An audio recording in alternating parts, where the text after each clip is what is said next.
এই বুড়ো, এদিক ওদিক কি দেখছিস? চল ডান্স করতে হবে।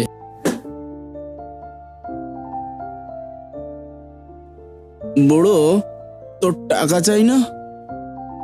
এই টাকা পেতে হলে তোর ডান্স করতে হবে। আরে হ্যাঁ রে, ডান্স না করলে মজা আসবে কি করে? এই প্যাকটা খেয়ে নে, দেখবি শরীরে মজা চলে আসবে। ছি, এতটা অধপতন। বাহ, পেটটা তো জিঙ্গালালা। আরে শুরু কর।